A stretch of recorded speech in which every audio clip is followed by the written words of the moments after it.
Today on A New Breed of Golf, we're getting rid of the Shanks, and I'm showing you how to do something that makes you look cool on the golf course. Let's do this!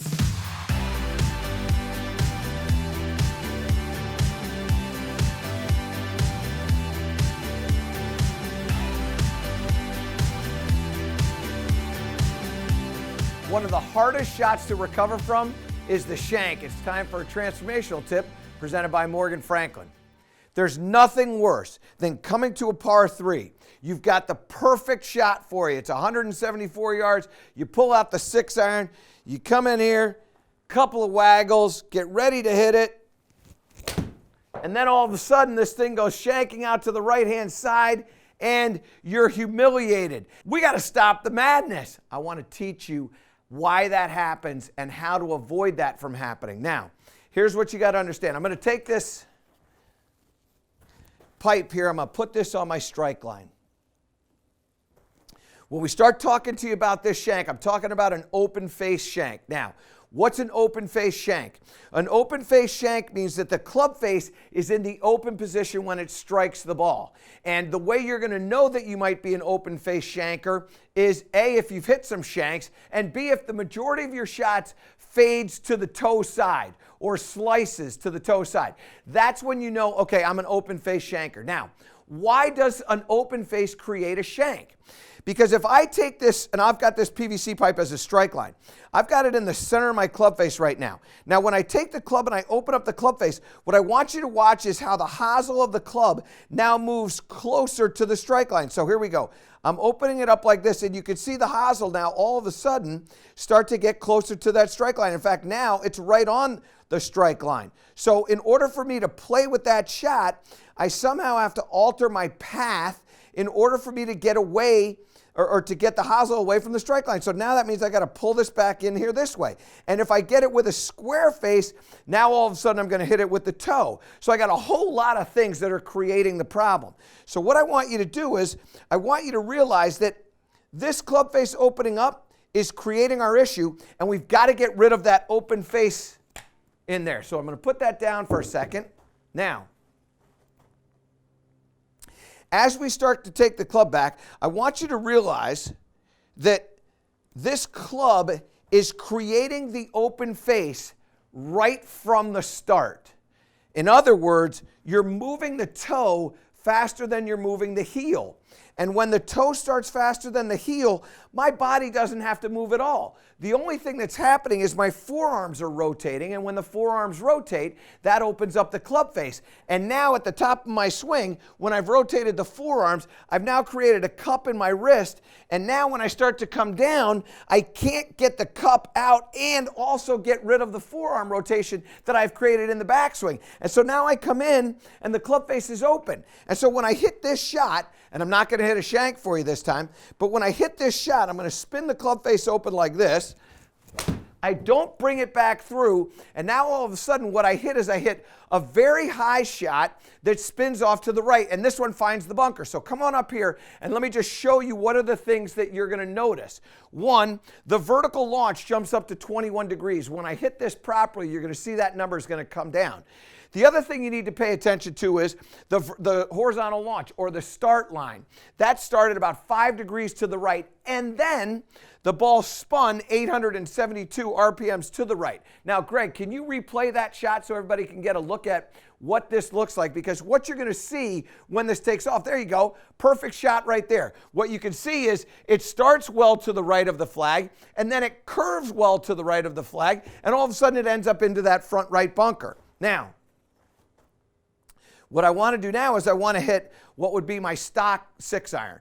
And so what you're going to see in the stock 6-iron is my vertical launch is going to come down, my horizontal launch is going to be way less than 5 degrees, and my side spin may be up with a little bit of right spin to it. It may be up there, but what it's not going to do is it's not going to it's not going to launch at 21 degrees, and it's going to go a lot farther than 158 yards. So I'm going to get in here like this. I'm not going to let this spin open now. Now I'm going to make sure that I keep that toe and heel moving back at the same rate of speed in the backswing. And now I hit that shot. Now, let's look at what we got out of this. Remember I said you got 174 yards. Greg, I don't know if we can replay that shot because you saw how much curve there was in the first one. Now look at this shot. Now this shot actually starts to the right of the flag. It starts to have a little bit of a draw to the flag. A shot I'm very proud of, and probably that's about a 10 or 12 foot putt, particularly because I had a 174 to the hole location, and that thing flew 174.3. So I know I'm absolutely pin high. That's what I was saying. You come up to these par threes and you've got a good number. Well, that's a good number for me. Now let's look at what changed. So we go to the vertical launch. So before I was at 21.1, now I'm at 18.2, so that came down. That's a much better strike. Club face is responsible for that, as well as my horizontal launch and my side spin. So my horizontal launch now, instead of it being almost 5 degrees, is now 1.5 degrees to the right. So it didn't jump that much to the right. In fact, it only jumped 1.5 degrees.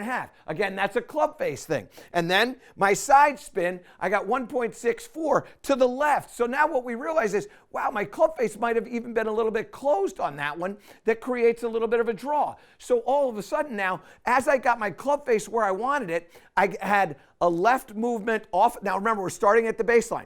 I had a left movement of about 3.5 degrees on my vertical launch, and I also had, on my horizontal launch, and then I also had a vertical launch that came down about 3 degrees. You can see how that difference is 3 degrees here, 3 degrees there, and all of a sudden, what do I get? I get another 16 yards out of my strike, which is exactly what I want, and I get a little bit of a draw, 164 RPMs to the left, which is just a soft draw. Okay, so now let's go back to the solve on this. When we go back to the solve on this, what we want to do is we want to make sure that the knuckles of the lead hand are turning down to the ground. That's one of the most important things you can do to get rid of this open face shank, is the knuckles have to turn down. So as you go back, you're feeling this club twist under here, just like that. And I like to feel that the knuckles of the lead hand turning under, because so many times you're taking this and you're going in this fashion here. Not only are the knuckles opening up, but when the knuckles open up, they also move the hands away from you. This is what I'm talking about. So if you go to a down the line shot, when I take this hand and I turn it under like this, it now moves in a straight line back there, and in the start, it's kind of staying the same distance away from my thighs here, so it doesn't really have a lot of lift to it. When I take my knuckles and I twist them like this, you can see how my arm moves away from me, and when the arms move away like this, now it lifts the handle, and when we lift the handle, now we run into a problem. So, same thing again, knuckles are going to twist under. See if we can create something similar to what I just did there. This one I didn't quite do exactly what I wanted to do, a little bit out to the right. But again, let's look at the shot again. I don't know if you can replay that, Greg, or not. But what you're going to see when we have that shot is this one doesn't have a lot of movement to it. It's a pretty straight shot. So now you can see that's a pretty straight shot. It moved a little bit, not exactly what I wanted. But when I look at that shot and I go, man, I can do better. Let's look at what happened. I got 16.9 degrees of launch, so better. Remember, baseline before was 5 degrees of vertical launch to the right, and also 21.1. So that came down a little bit. This horizontal launch, 2.4 degrees to the right, so I knocked half of that off. And my side spin there was 305 to the right. So what I got was a slight open face, not exactly what I want, but better than I got before. And that one flew about 169 yards. So a very good shot. Got onto the green. I've got a putt. It's not in that front bunker, but I've got to do better. So we'll do one more here before I let you go. And here's what you need to understand. This whole thing, this open face thing, it starts right from the beginning. What we do in the backswing. How am I going to get this to go? Now, because I've done this before and it didn't quite work out as well as I want to, I'll probably overdo this because I'm not going to do it twice. So there's my shot this time. This is excellent. And when we look at this, it goes about 174, right next to my golf ball that I hit before. So what do I want you to do? I want you to get rid of shank in the ball. That's what I want you to do. And I want you to realize that if you're a person that tends to play a little bit of a slice, you're probably an open face player, and that means you're very close to hitting an open face shank if you haven't already. How do you get rid of it? You get rid of it by that first start away from the golf ball, making sure that the knuckles are working underneath. And when the knuckles work underneath, now all of a sudden we affect what happens with the wrist. And when we change our position with the wrist, we change the position with the club face, we change the outcome of the shot. And what we also get is not just a straighter shot, but a longer shot. And that's our transformational tip presented by Morgan Franklin. It's time for a grip tip presented by Golf Pride. There's nothing like going to the range and seeing great players striking the ball solidly, curving the ball exactly the way they want. You know what they have? They have total face control. And you know how they do it? They do it with understanding things like flexion and extension, both ulnar and radial deviation, knowing the difference between pronation and supination. That helps them get control over this club face. Now, what I'm going to show you is why this club face is so important and what it is about the face that you need to be able to do in order for you to save yourself some energy. Because there's nothing like going out to the golf course and seeing somebody stand there with a golf ball down there getting ready to hit it. And then all of a sudden, they just scoop it up, pop it up, and they go, oh, that's not my ball. And then they drop it back, knee height, perfectly done, right there, and they go and they play their golf ball. Now, how do you pick the ball up? Such an important thing. To understanding how to be cool on the golf course, you've got to understand how to scoop that ball up when it's under pressure. So here's what I want you to understand, how to do this. First, you need to understand the club face. If I take the club face and I set the club face so it's pointing straight up to the sky and I drop a ball from right here, it's going to hit that and bounce up into the air. That's one of the most important parts of this, being able to dribble this ball. If I hold this on an angle and I drop it off the face like that, it's going to deflect over to the right. Well, when you start trying to dribble this ball, if you can't set the club face dead parallel to the ground, it's not going to jump up into the air for you. So what you need to do is you start by holding the ball and you drop it. And all you're going to do is just get used to the ball coming up into the air, understanding the timing and the energy that you have to provide. Now, one of the keys to this is your connection to the club. And what you're going to do is you're going to hold the club down here. You grip it down there low. But what I also want you to do is I want you to attach the top part to your forearm. Now we're not creating tremendous numbers of wrist angles. I don't have to worry about my supination and pronation or my deviation, any of that stuff. So I'm now doing this with the elbow. Drop it. Face is square, elbow's doing all the supply. I'm not doing anything. Look, I can lift my thumb and my index finger off of this club, and I'm still able to do this. So I'm not changing that. Then the next thing is I'm understanding when to supply the energy or the power, and that's all coming out of what's happening with my elbow, the lift of the elbow, just like this. Now, the next thing you want to understand is once you learn how to dribble it, now you got to understand how to scoop it. Now, here's the way the scoop works. You're taking this just like this, and you're going to rotate the shaft clockwise. For the right-handed player, you're going to rotate the shaft clockwise. So this is on the ground just like this. You take this, put it underneath, and rotate it and lift. So we're rotating and lifting. We're scoop. It's like ice cream. You're going to scoop it down and lift it up. Scoop it down and lift it up, okay? Scoop it down, lift it up. Two things. It's a maneuver. We call that a maneuver. All right? So, rotate it down, scoop it up. Just like that. Let's practice again. Rotate it and scoop. And then the key is that first hit, because you're going to end up off center.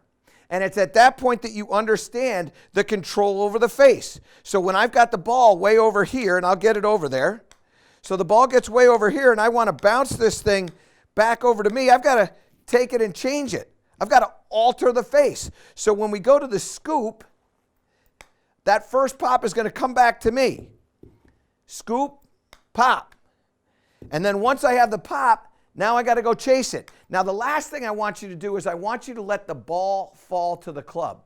So many times what I see people do is they start bringing the club up like this.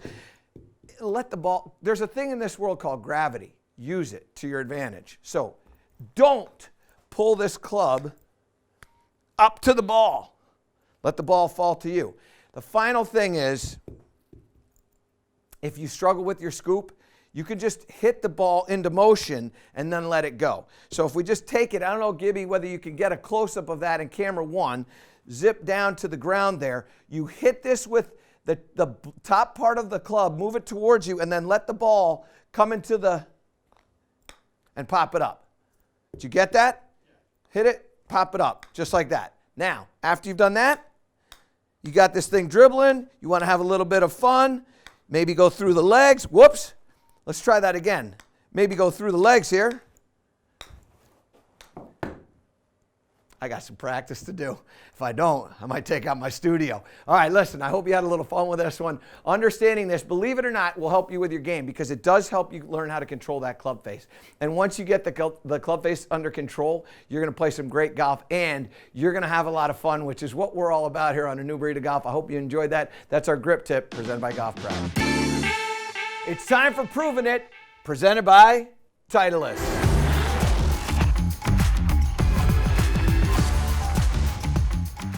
And the yellow ball is here, and I'm telling you, it's making a huge difference in my ability to see the golf ball all the way through its flight, and I know it's going to help you too. Now, we'll want to talk to you about the shank, what causes a shank. And I'm not talking about open face, I'm not talking about shut face here. I'm talking about path. And shanks are a thing of the path. That's what we're talking about. Now, what do I mean by that? Well, let me get this PVC pipe. I'm going to put this down on the ground here. Now, and bump that ball out of the way here, and I just want to talk to you about what happens to us when we're hitting a shank. When we're hitting a shank, at some point in the motion, what's happening is the hosel of the golf club is getting on the far side of the strike line here prior to or at impact. In other words, when the club comes in, somehow the hosel is getting over here. So when it's over here, now in order for me to hit the ball, I have to bring it back to the left or pull across it, and I'm going to introduce the hosel. Or I bring the club in here, and now all of a sudden the hosel gets on this side. So either way, I can never have the hosel at any point on the far side of the strike line. I want to play great golf. I want to hit the ball in the center of the club face. The face of the golf club has to stay in such a way as the hosel is inside, and the path of the club has to stay in such a way as the hosel is on the inside. So here, and what you can start to see is when I take the club back, the hosel is on the inside part of the strike line, comes down in there, it's still on the inside part of the strike line, and over here it's still on the inside part of the strike line. So the hosel of the golf club never gets over here. It makes a frown. Now, when you start making frowns with your swing, you're starting to put smiles on your face. So here's what you're going to do. You're going to get this little noodle just like this, and what I want you to do is I want you to create a frown.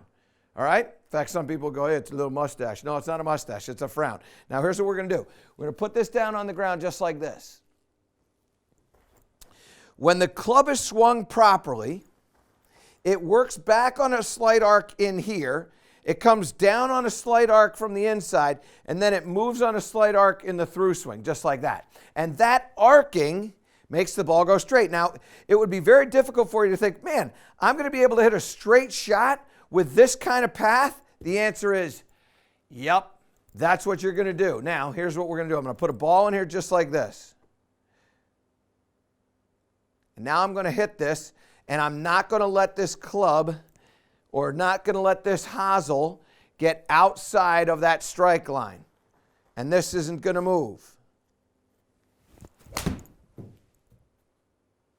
Now you can see I struck that solidly.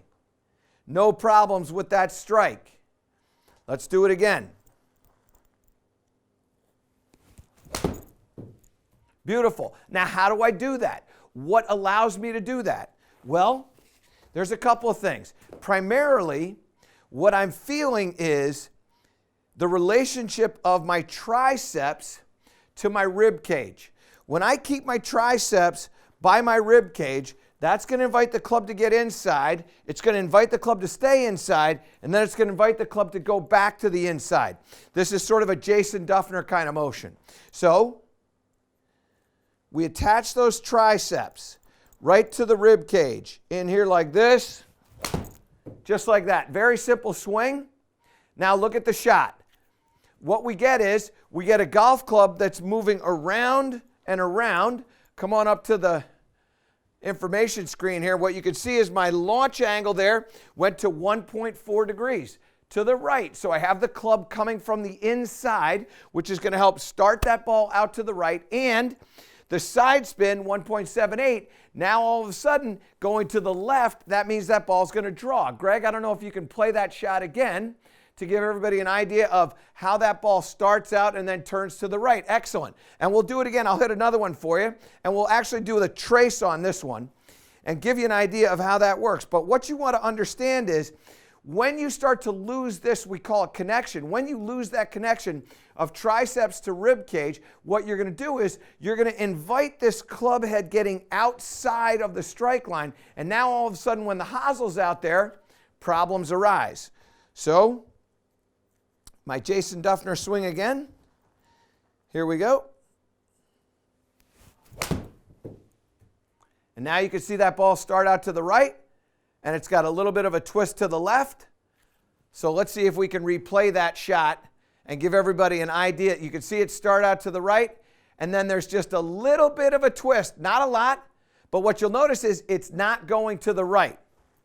That connection of triceps to rib cage is one of the most important things that you can do to get control over the path and ensure that the hosel of the golf club is staying inside that strike line. And realizing that the hosel is going to be moving on an arc. That's really what we're trying to do. When you think about the game, what you have to understand is this is one of the few games where we're trying to miss the ball with the stick. In other words, when you start thinking about baseball, you hold a bat, you're trying to hit the ball with the bat. So we're trying to hit the ball with the stick. In golf, I'm trying to miss the ball with the stick. That's why the hosel can never get on the strike line. And so when we take the hosel and we keep it off of the strike line, that's when we hit it solid. We're trying to hit it with the blade, much like hockey. Same thing here, a little tricep on the rib cage. This one here, I turned that over nicely. That's got a beautiful little twist to it. Greg, can you play that one again for me? And you'll see this one has a nice draw to it. You can see it starts out right there. Not great aim, but an excellent motion to create that draw. So you want to get rid of the shanks. You might even get a draw out of this. The way you're going to do it is keep those triceps attached to the rib cage. Let the body rotate around. You're not going to have excess face rotation. But what you're also going to ensure is that the hosel of the golf club, the stick, is staying inside that strike line. And when it stays inside the strike line, you'll be done with the shanks. That is the path to success, and that is proving it, presented by Titleist. All right, it's time to talk about something we don't want to talk about. You know that shot. You're 30 yards away. You got to get it up and down. It's a critical moment in your round, and all of a sudden, you get in there and you start thinking about it, and then you hit it, and it's called the pitch out. It's the pitch out. We're solving the pitch out tonight. And it's time for a FootJoy fix. What do we have to do to fix the problem? Well, what do we have to do is we have to figure out what causes the problem. So we get in here like this. The club starts to go back into the backswing. You get very, very steep because the body doesn't move. We start to take the club down, and it comes down, and we get it right in that hosel, and that thing starts to take the first exit on the right for us. We got to get rid of that. How are we going to solve the problem? Well, the way we solve the problem is we get out of the steepness. We got to get into some shallow. When I get some shallow into this, now the club starts to come into the ball from the inside. It moves along the ground, and we get it out of the center of the club face. We get those hosels because we get the club like this. We reroute over the top.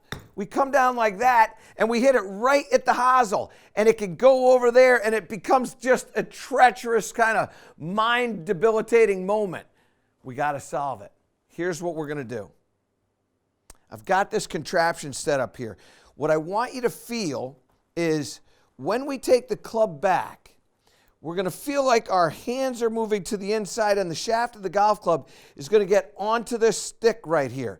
Now, once the club is there and it's kind of parallel to the toe line, again, 30-yard shot, we're not making a big backswing, but the club's going to get to parallel at least. When the club starts to come down, if I take the shaft and I move it away from that, now the club is out on top of the strike line, and now we pull back across it. What do I mean by the strike line? Well, I'm talking about this right here. So if I lay this down on the ground so that it's on the, this would be my strike line. This line right here is my strike line. When I take the club and I get this off of this post and out over here, now you can see the head of the golf club is way out on the far side of the strike line. And now, in order for me to hit this ball there, I now have to pull this across that strike line. And now I'm going to get a little bit of the hosel. When I start to get shallow with this and I keep this club on this, now it starts to come down. Now it's working from the inside. And a great illustration in an overhead shot, if you've got it, or even down the line there, is club gets onto this line. It rides this for a short period of time. It's only riding it for about 3, 4, 5 inches, just down like this for a little bit, and then it starts to go into the ball. And what you can see is when the club comes down here and starts to move in, now all of a sudden the path of the club head is going towards the golf ball from the inside. We call it like a 7 o'clock position. So here, down, and in. And now I do that for a little bit. Bring this ball in here, make this backswing, get it to here, down, and then in. That one actually felt like it was almost off the toe. Let's try this again. In here, here, let it ride down there, and then in. Now I have a feeling of what that feels like. Now, I'm going to move just slightly away from my little contraption here. Get the feeling that the club is riding on that from the inside, and now I hit a very, very good shot right out of the center of the club face. So we have to take care of that first spot, which is the club coming a little bit more from the inside to hit the shot. And now what we got to do is we got to deal with the inside or the more shallow exit. So what I want to do now is I want to get the feeling that when the club is going through, I'm going to let this shaft strike this post right here. So I come through, and you can hear it hit it.